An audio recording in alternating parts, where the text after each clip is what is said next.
जय हिंद दोस्तों, स्वागत है आप सभी का सुरुचि स्टडी पॉइंट में। इससे पहले हमने बाबर के बारे में समझ लिया। आज हम बाबर के बेटा हुमायूं के बारे में जानेंगे। क्या आप सभी बाबर के बेटा हुमायूं के बारे में जानना चाहते हैं? हुमायूं के बारे में आप समझिएगा, हुमायूं कैसे भारत पे शासन करता है और किस कदर जो शेर शाह सूरी होते हैं वो बाबर को का जो बेटा होता हुमायूं उसको भारत देश से कैसे बाहर निकालने में सफल होते। ये सारा जो टॉपिक है आज हम इस वीडियो में रिकवर करने वाले, इसीलिए आप वीडियो को लास्ट तक जरूर देखिए। आज हम बाबर के बेटा हुमायूं के बारे में जानेंगे, क्योंकि इससे पहले हमने बाबर के बारे में पूरा डिस्कस किया कि बाबर कैसे भारत पे आक्रमण करता है, बाबर किस कदर भारत पे अपना शासन स्थापित करता है और मुगल साम्राज्य की नींव रखता है। हमने बताया कि बाबर का जो जिंदगी है वो संघर्ष से ही बीता। उसने पहले फरगाना का राजा था, फरगाना के बाद उसने समरकंद जीता, समरकंद जीतने के बाद काबुल जीता, फिर वो काबुल जीतने गया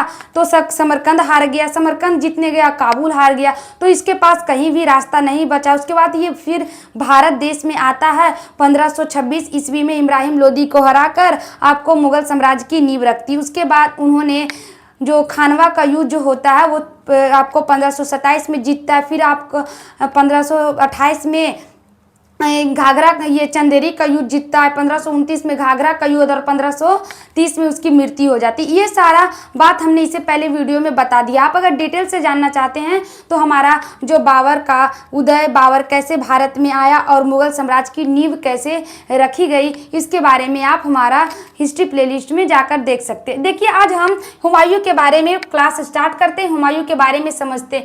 नसरुद्दीन हुमायूं जो था वो बाबर का बेटा था, यानी कि हम कह सकते मुगल वंश का वो दूसरा उत्तराधिकारी हम किसको बोलते हैं? हुमायूं को बोलते हैं, क्योंकि ये बाबर उसका संस्थापक था और बाबर के बाद हुमायूं आता है। तो हुमायूं क्या था? अगला उत्तराधिकारी था किसका? बाबर का। तो हुमायूं का जो राज्याभिषेक हुआ था, हुमायूं दिल्ली के गद्दी पे कब बैठा था? तो 29 दिसंबर 1530 ईस्वी को नसरुद्दीन हुमायूं दिल्ली के सिंहासन पर बैठता है। इस समय इसकी उम्र 23 वर्ष थी। इसकी अवस्था उस समय कितना? 23 वर्ष का ये था। कौन? आपका नसरुद्दीन हुमायूं।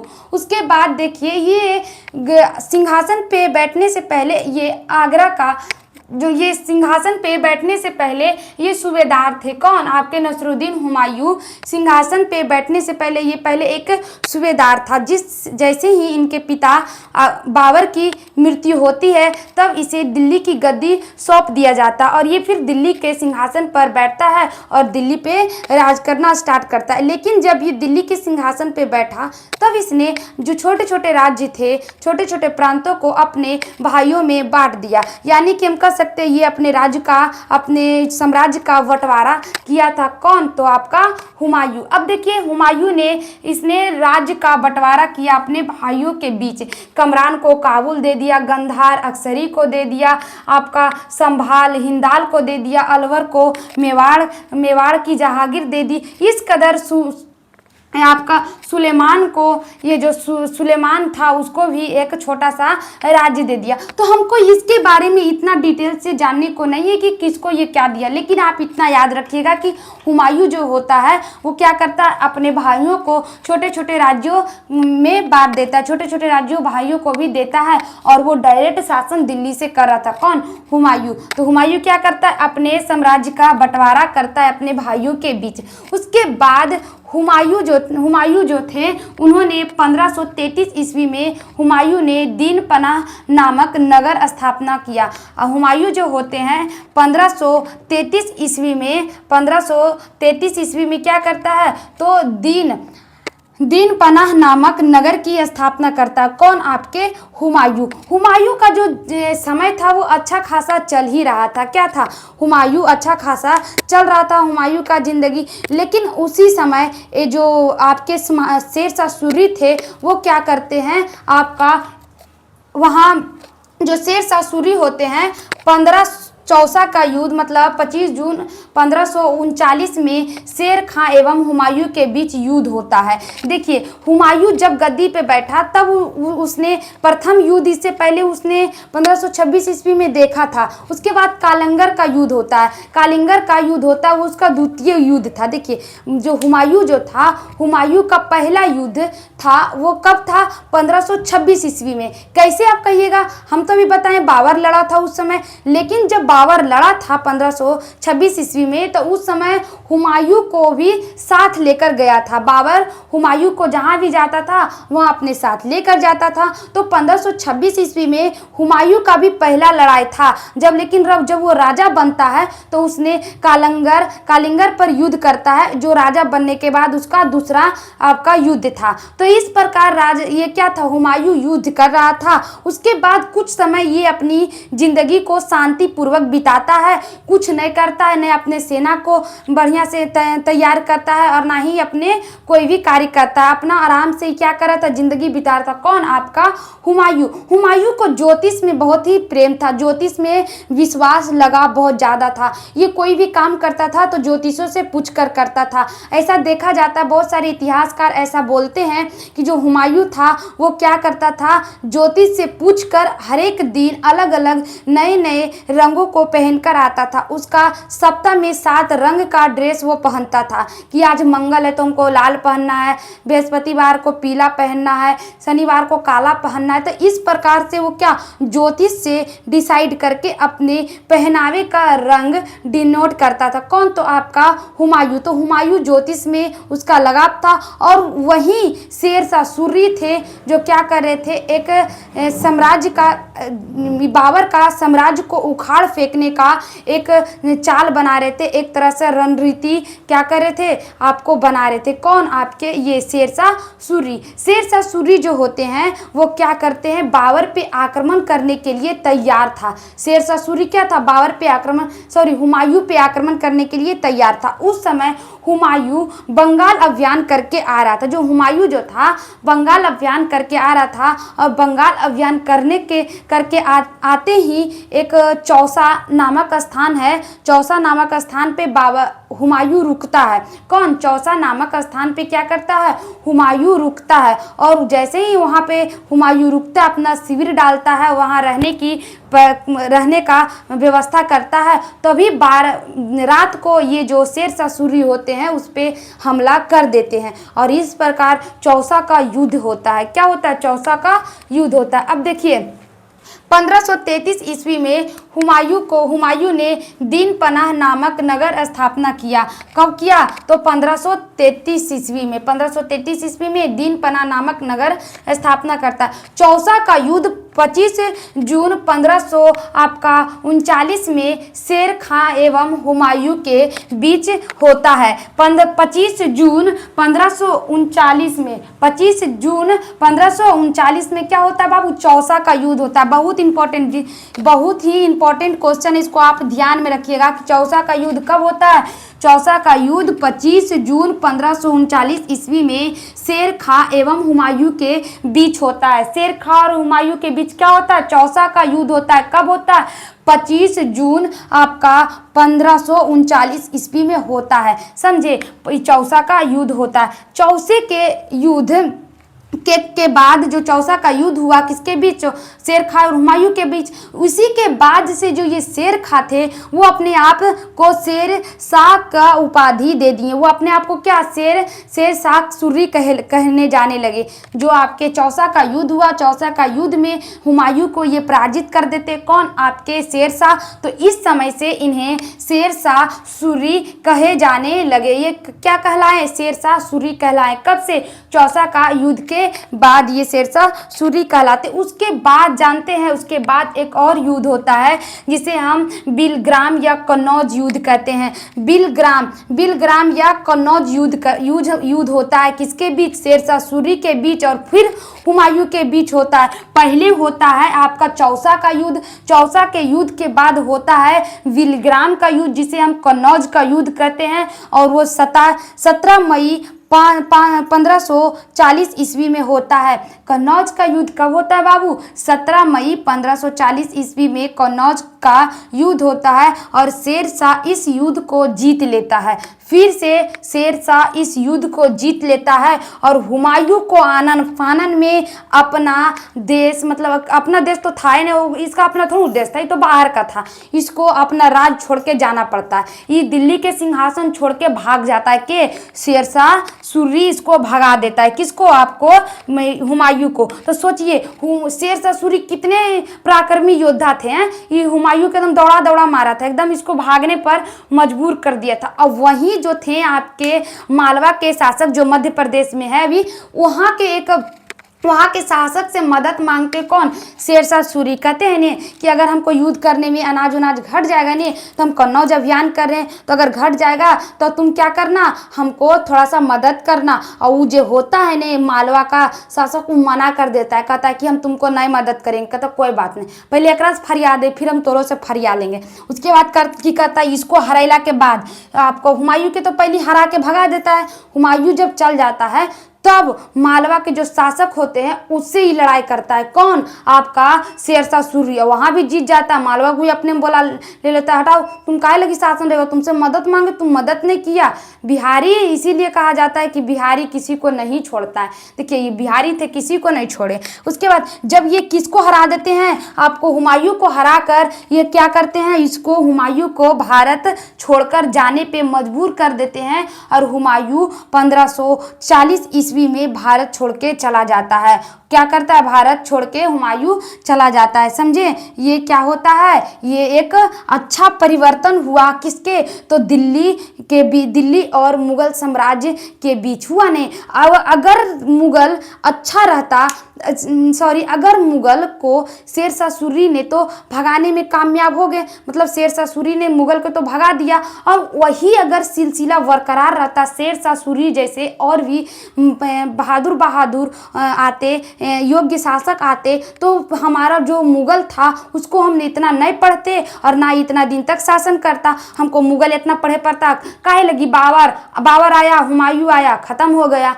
बाबर हुमायूं खत्म कहानी, तो इतने पढ़े के रहता। लेकिन जब शेरशाह सूरी के बाद फिर से ये हुमायूं आएगा, हम आपको बताएंगे फिर से हुमायूं आता है, क्योंकि योग्य शासक नहीं बच पाते हैं, तभी फिर से आता है। फिर से हमको हुमायूं, बाबर, अकबर, जहांगीर पढ़े पड़ता है, क्या किया जाए। अब देखिए बिलग्राम युद्ध होने के बाद, यानी कि हम कह सकते हैं कन्नौज युद्ध के बाद हुमायूं भारत छोड़कर सिंध चला गया। कहाँ चला गया? सिंध चला गया। वहाँ 15 वर्ष तक की अपना जो जीवन है वो ऐसी घुमक्कड़ एने ओने बिताया। 15 वर्ष तक जो हुमायूं होता है वो अपना जिंदगी इधर उधर जंगलों में व्यतीत करता है। सोचिए 15 वर्ष तक एक बिहारी के डर से कितना, यही कहता है एक बिहारी 100 पर भारी। कहते हैं 15 वर्ष तक इस शेरशाह सूरी के कारण वो भारत में कदम नहीं रखता है। और हम लोग शेरशाह सूरी, महाराणा प्रताप और हमारे चित्तौड़ के राजा, मेवाड़ के राजा महाराणा प्रताप हो गए, राणा सांगा हो गए, शेरशाह सूरी हो गए, इन सभी को पढ़ते नहीं है। और ये बाबर झाबर को पढ़ते हैं, बाबर को पढ़ते हैं, हुमायूं के पढ़ते हैं। इन सभी को हम लोग को पढ़ना चाहिए। और इतिहास में इन सभी के लिए अलग अलग से चैप्टर होना चाहिए। और इन सभी को हमको क्या होना चाहिए, एकदम सबको इन सभी के हिस्ट्री को बताना चाहिए, ताकि हमें भी पता चले और उन सभी लोगों को भी पता चले कि हिंदुस्तान में लोगों की बहादुरी की कमी नहीं थी। लेकिन एक गलती और था कि लोगों में फूट डालकर ये सब राज करता था। और भारत देश में पहले एकता नहीं था। एकता ना होने के कारण तो ही हमारे देश पे, भारत पे अंग्रेज इतना दिन तक शासन किया, ये सब मुगल आके शासन किया। अगर एकता रहता तो काहे लगी बोलाने गया था ये राणा प्रताप, ये सब मिल के इसको इब्राहिम लोदी के हटावे चलते, काल बाबर के बोला के लाया, सब मिलके अपने फैसला कर लेता। लेकिन एकता उकता नहीं रहने के कारण दूसर जगह के बुलाकर, बाबर को बुलाकर, मुगल को बुलाकर अपना देश पे शासन करवा लेते हैं। तो ये सब छोटी छोटी गलतियां थी जिसके कारण हम लोग इतने दिन तक कभी मुगलों के, तक कभी अंग्रेजों के गुलाम बनकर रह गए। देखिए ये 15 वर्ष तक अपना जीवन ऐसी एने ओने बिता देता। कौन? आपका ये हुमायूं। हिंदाल के आध्यात्मिक गुरु फारस वासी सिया मीर बाबा दोस्त उर्फ मीर अली अकबर जमी की पुत्री हमीदा बानो बेगम से इनका विवाह होता है। इतना नहीं याद रखना है, हम सिंपल याद रखिए कि हमीदा बानो से किसका विवाह होता है, तो हुमायूं का। हुमायूं की पत्नी कौन होती है, हमीदा बानो। हुमायूं की पत्नी हमीदा बानो। हमीदा बानो बेगम से किसका विवाह होता है, हुमायूं का विवाह होता है। कब, तो 29 अगस्त 1541 ईस्वी में इनका निकाह होता है। किसका, तो हुमायूं का। उसके बाद 1555 ईस्वी में हुमायूं ने पंजाब के सूरी शासक सिकंदर को हराकर पुनः दिल्ली की गद्दी पे बैठा। ये जो हुमायूं जो थे वो फिर से भारत में आते हैं, 15 साल के बाद भारत में आता है। सोचिए हुमायूं को इतना डर था। और ये जो हम आपको हमीदा बानो बेगम बताएं, हमीदा बानो बेगम से ही एक सम्राट अकबर का क्या होता है, उदय होता है। सम्राट अकबर का जन्म किससे होता है, तो हमीदा बानो बेगम से होता है। हमीदा बानो अकबर की माँ होती है। और ये जो होते हैं आपके हमीदा बानो, वो आपके हुमायूं की पत्नी है। हमीदा बानो क्या, हुमायूं की पत्नी है। उसके बाद वो फिर जो हुमायूं होता है वो फिर आपको आक्रमण करता है। कहाँ, तो फिर से आक्रमण भारत पे करता है। लेकिन उस समय सूरी वंश के शासक कौन थे, तो सूरी वंश के शासक सिकंदर थे, जिन्हें वो पराजित करके फिर से भारत में मुगल साम्राज्य का नींव रखा गया। सोचिए अगर सिकंदर शेरशाह सूरी के जैसा सिकंदर भी योग्य शासक रहता तो क्या हुमायूं फिर से आता भारत में आकर अपना साम्राज्य स्थापित करता, नहीं स्थापित करता बाबू। लेकिन अयोग्य शासक होने के कारण वो क्या करता है, और ये पूरा रणनीति के साथ आया था, पूरा एकदम अपना सेना उना को बनाकर आया था कि हमको क्या करना है, भारत को जीत लेना है। सोचिए ये बाबर हुमायूं अगर अशोक के समय हर्षवर्धन के समय आया होता तो ये जीत लेता, नहीं जीत लेता। अशोक हर्षवर्धन अपने आप में एक सम्राट राजा थे जो क्या कर, आप कलिंग का युद्ध हमने आपको पढ़ाया है, याद होगा कि कलिंग के युद्ध में उन्होंने कितना आपका मार काट किया था और पूरे देश पे एकदम दहशत था। और उस समय जरिए आ जाता ये बाबर हुमायूं, तब बता देते अशोक और आपका ये सब मिलके। तो इस कदर से फिर से हुमायूं ने भारत में 1555 ईस्वी में क्या करते हैं, तो हुमायूं दिल्ली पे राज करना स्टार्ट कर देते। कौन, हुमायूं। कब, तो 1555 ईस्वी में हुमायूं ने पंजाब के सूरी शासक सिकंदर को हटाकर पुनः दिल्ली की गद्दी पे बैठा। फिर से दिल्ली की गद्दी पे बैठा और फिर से मुगल साम्राज्य का स्थापना हो गया। और फिर से हमें मुगल पढ़ना पड़ेगा, ये भी याद रखिए। उसके बाद देखिए ये सारा हुमायूं का वर्क रहा, यही सारा हुमायूं ने काम किया। हुमायूं का भी जिंदगी वो अपने पिता के समान ज़्यादा संघर्ष से ही बीता, क्योंकि देखिए उसने युद्ध किया, उसके बाद 15 साल तक जंगल में रहा, फिर उसको युद्ध करना पड़ा, फिर उसको राज्य मिला, उसके बाद राज्य मिलता है तो मरिए जाता है। तो ज़्यादा इसका भी जिंदगी सुकून भरी मत नहीं रहा, ये भी हमेशा लड़ते हुए इनकी जिंदगी चली गई। देखिए हुमायूं का 4 प्रमुख युद्ध आपको याद रखना है, ज़्यादा नहीं, 4 गो प्रमुख युद्ध आप याद रखिए जो हुमायूं किया था। पहला था देवरा युद्ध।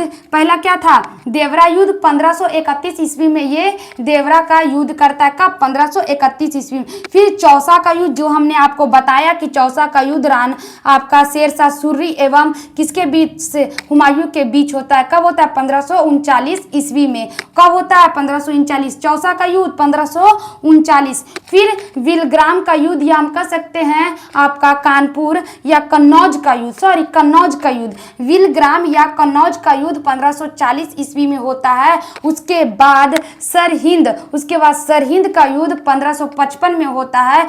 और इसके बाद बाबर फिर से भारत पे बैठ जाता है। बाबर फिर से भारत पे क्या करता है, अपना शासन स्थापित करता है। किस युद्ध के बाद, तो 1555 का युद्ध सरहिंद के बाद। उसके बाद 1 जनवरी 1556 में देखिए बाबर आया अपना बेटा के लिए, देखिए ये अपना बेटे के लिए काम किया। बाबर आया 1555 ईस्वी में, लड़ उड़ के बेचारा इतना बढ़िया से बैठा गद्दी पे। इसको क्या कहेंगे, इसको बदनसीबे नहीं कहेंगे, इसका क्या नसीब नहीं ठीक था, नहीं इसको मतलब दिल्ली नहीं कहता है, किसी को दिल्ली नहीं धारता है, इसको दिल्ली नहीं धार रहा था, नहीं धारा। देखिए पहले तो ये पहले जो हुमायूं जो था, पहले युद्ध किया और उसके बाद शेरशाह सूरी से युद्ध किया और हार जाता है, उसको दिल्ली छोड़ के जाना पड़ता है। 15 साल तक की तो जंगल में भटका। जब ये 15 साल के बाद 1555 में आता है, कहाँ, दिल्ली आता है। उसके बाद ये युद्ध करता है, जीत जाता है। देखिए 1555 में आया, युद्ध किया, जीता दिल्ली पे और शासन करने लगा। 1556 में मर जाता है। देखिए दुर्भाग्य था ने, 1555 में आया और 1556 में मर गया। और मरता है भी तो कि अपने इसको नहीं है कि बूढ़ा था तो मर गया, ना। इसका देखिए मृत्यु कैसे होता है। 1 जनवरी 1556 ईस्वी में पुस्तकालय की सीढ़ी से गिरकर इसकी मृत्यु हो गई। जो हुमायूं जो था, बुक वुक रखता था, पढ़ता उड़ता था। पुस्तकालय क्या होता है, लाइब्रेरी जिसको हम बोलते हैं। तो उसका लाइब्रेरी का बड़ी ऊंचा ऊंचा सीढ़ी था, तो अपने सीढ़िये पर से गिर के मर जाता है। तो हुमायूं क्या था, गिर के सीढ़ी से मर गए। तो एक इतिहासकार लिखते हैं जिसका नाम लेनपुल है। लेनपुल लिखते हैं कि हुमायूं की मृत्यु गिरते फिरते जीवन से मुक्त हो गई। हुमायूं की मृत्यु होते ही वो लिखा कि जानते हैं हुमायूं का मृत्यु गिरते फिरते, मतलब गिरते फिरते उसकी जीवन की मृत्यु हो गई। उसका जीवन क्या हो गया, मुक्त हो गया। वो गिरते फिरते मर गया। जिस प्रकार इंसान अपने जीवन में गिरता है, उठता है और उसके बाद उसका जीवन चलता है, उसी प्रकार हुमायूं का जीवन गिरते फिरते उसका मृत्यु हो गया। ये कौन बोला था, तो ये लेनपुल बोले थे।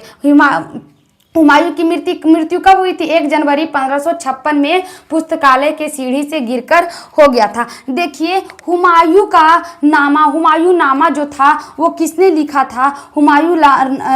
जो नामा है, हुमायूं नामा का रचना गुलवदन बेगम ने किया था। गुलवदन बेगम उनकी बेटी थी। गुलवदन बेगम की थी उनकी बेटी। तो हुमायूं नामा किसने लिखा, गुलवदन बेगम ने। हुमायूं नामा तो गुलवदन बेगम। हुमायूं नामा कौन लिखते, गुलवदन बेगम। एक बार और बढ़िया से समझ लीजिए, भूलिएगा नहीं, क्या नहीं करना, भूलना नहीं है। क्या कौन लिखा, गुलवदन बेगम। और हमने आपको बता दिया कि ये 7 रंग का ड्रेस पहनता था।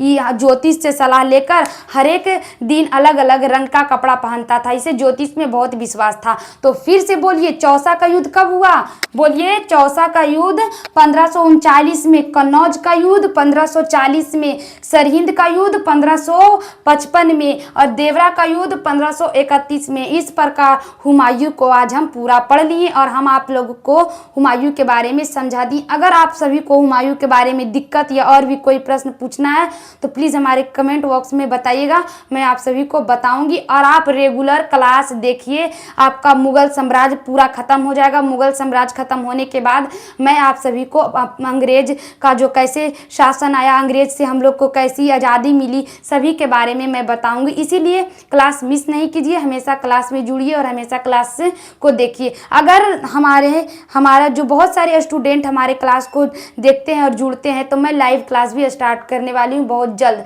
बट उसमें बहुत सारे लोग, क्योंकि बहुत सारे स्टूडेंट देखते हैं, पढ़ते हैं, तो पढ़ाने में भी अच्छा लगता है। तो इसीलिए बाबू अपने जितना हो सके अपने दोस्तों के पास ज़रूर शेयर कीजिए और एक अच्छे छोटे टीचर को भी सपोर्ट करने की कोशिश करें। जय हिंद।